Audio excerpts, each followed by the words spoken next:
All right, welcome back. Today, we're tackling a really cool concept in reinforcement learning called n-step TD prediction. Now, it sounds a little technical, but it really boils down to this one simple question. When an AI is learning, should it be patient or should it be impatient? It turns out finding that sweet spot, that perfect balance between the two, is the secret sauce to learning way more effectively. Okay, so let's jump right in. To really get why n-step TD prediction even exists, we first have to wrap our heads around the problem it's designed to solve. And it's a big one. A fundamental dilemma, really. It's all about this question of how an AI should actually learn from the things it does. And that brings us to the heart of the matter. So, think about an AI playing a game, say chess. It makes an opening move. Now, how does it figure out if that was a good move? Does it have to wait all the way until the end of the game, checkmate, to know for sure? Or should it be updating its opinion, making little adjustments after every single turn it takes? This really sets up two extreme approaches, two different personalities for our learner. On one hand, you've got the patient learner. This is a method called Monte Carlo, and it does exactly what it sounds like. It waits until the whole episode is over, the whole game is done, before it learns anything. The big plus? It's super accurate, because it knows the actual final outcome. The downside? Man, it is slow. Then, on the other hand, you have the impatient learner, which we call one-step TD. This guy updates its belief after every single step. It learns really fast, for sure, but there's a catch. It has to rely on its own guesses about the future. And let's be honest, those guesses can be pretty off, especially early on. And that whole idea of guessing brings us to a super important term you're going to hear a lot: bootstrapping. Now, it sounds way more complicated than it is. All it means is learning a guess from a guess. That's it. You're updating your current estimate based on a future estimate.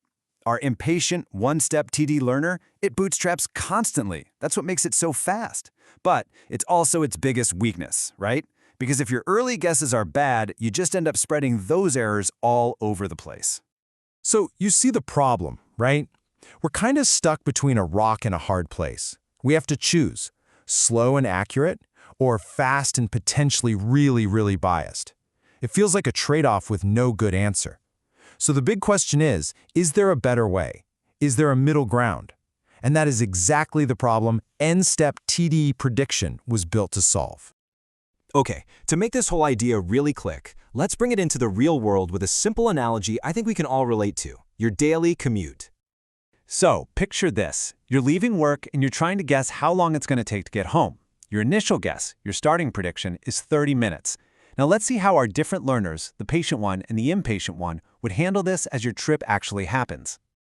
Okay, first up, the impatient commuter, our one-step TD friend. 5 minutes into your drive, boom, you hit some unexpected traffic.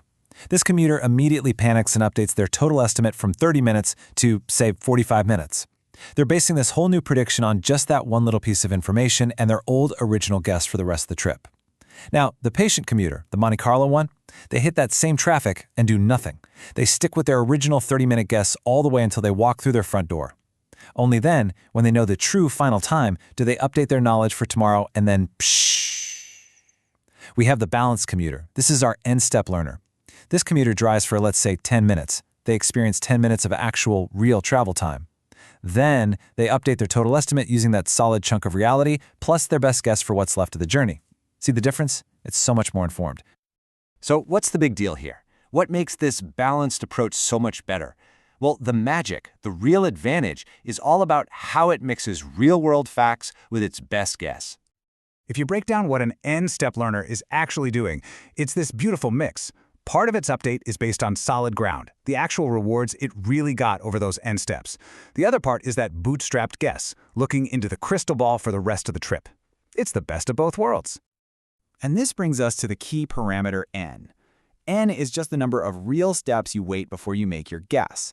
You can think of it like a dial. It literally lets us control that trade-off, fine-tuning just how much we want to rely on real data versus a guess. Exactly. So think of it like a slider. If you crank that dial n all the way down to 1, well, you've just got your super impatient one-step TD method. But if you slide it all the way to the other end, making n huge so it covers the whole trip, you've basically got the super patient Monte Carlo method. And this is so important to get. N-step isn't one specific algorithm. It's the entire spectrum in between those two extremes. Okay, but let's be real. Does this middle ground actually work better in practice? Or is it just, a compromise that isn't really good at anything? And the answer is a resounding yes. The research, the data, it's all super clear on this. An intermediate value for n, somewhere in the middle, almost always performs best. Just look at this. If you're too impatient with a low n, your error is high.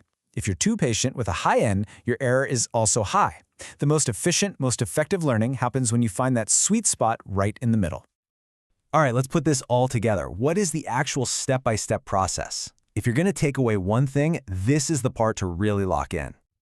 The whole process is actually pretty straightforward and really powerful. First, you just observe. You let your agent run for n steps, and you keep track of all the real rewards it collects along the way. Step 2, you estimate. After those n steps, you look at where you are now and make your best guess about the value of the rest of the journey. Third, you combine them. You just add up those real rewards you collected with that final estimate to create what we call the n-step target. And finally, you update. Use this new, much more informed target to go back and update your very first prediction. It's way better than a one-step guess, and a heck of a lot faster than waiting till the end. So here it is, the big takeaway. N-step TD prediction is not about choosing between being patient or impatient. It's about having a control dial. It's about being able to perfectly tune how far into the real future you look before you allow yourself to make a guess. And that flexibility, that power to tune your level of patience, is exactly why n-step methods are a cornerstone of modern reinforcement learning. They give us this incredible tool to build smarter, more efficient agents that can figure out the best way to learn in pretty much any situation. So really, the question isn't, should I be patient or impatient? The real question to ask is, for this problem, what is the perfect balance?